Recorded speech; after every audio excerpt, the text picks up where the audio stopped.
মুন্সিগঞ্জের মীরকাদিম মাছের আড়তে ইলিশের সরবরাহ কম। পৌষের ভোরে চড়া দরে বিক্রি হচ্ছে ইলিশ। এরপরও ইলিশের স্বাদ নিতে উপচে পড়া ভিড়। সেখানে আছেন রিপোর্টার নাসির উদ্দিন উজ্জ্বল। সরাসরি যাচ্ছি তার কাছে।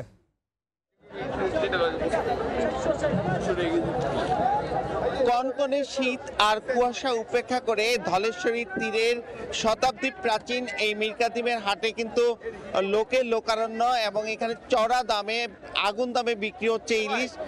প্রতি কেজি ইলিশের দাম কিন্তু হাঁকা হচ্ছে 2700 টাকা দরে এবং সেই ইলিশের স্বাদ নিতে কিন্তু মানুষের ভিড় পড়েছে।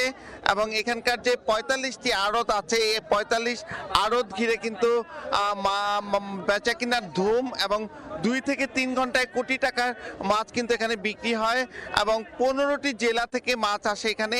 পদ্মা সেতুর কারণে কিন্তু দক্ষিণের মাছগুলো দ্রুত এসে ভোরেই পৌঁছে যায় এবং সেই মাছের পসরা কিন্তু বসেছে এখানে। এবং সড়ক পথের পাশাপাশি কিন্তু নৌপথেও মাছ আসে এবং এই নৌপথের এবং সড়ক পথের মাছ মিলে কিন্তু একাকার। এবং এখানকার খাল বিল নদী নালা ছাড়াও কিন্তু এই সামুদ্রিক মাছের পসরা বসেছে এবং এখানকার যে ইলিশগুলো রয়েছে সেগুলো পদ্মার ইলিশ বলা হলেও কিন্তু এগুলো উপকূলীয় ইলিশ বলছেন সংশ্লিষ্টরা। এবং এখানকার যে ইলিশ মাছের পাশাপাশি অন্যান্য মাছ যে এসছে এবং আপনারা দেখছেন যে ইলিশগুলো এগুলো কিন্তু বিভিন্ন সাইজের ইলিশ, যেগুলো ছোট ইলিশ 250 গ্রাম থেকে 300 গ্রামের, সেগুলো কিন্তু 600 টাকা থেকে 650 টাকা কেজি দরে বিক্রি করা হচ্ছে।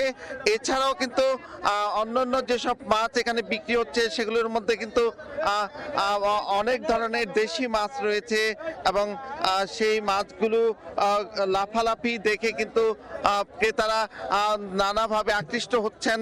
এবং এখানে যে নদীর পাঙ্গাস সেগুলো কিন্তু 800 থেকে 1000 টাকায় বিক্রি হচ্ছে। চাষের পাঙ্গাস বিক্রি হচ্ছে 140 থেকে 150 টাকায়। নদীর রুই বিক্রি হচ্ছে 700 থেকে 800 টাকায়। চাষের রুই 310 থেকে 370 টাকা। চাষের কাতল 380 থেকে 500।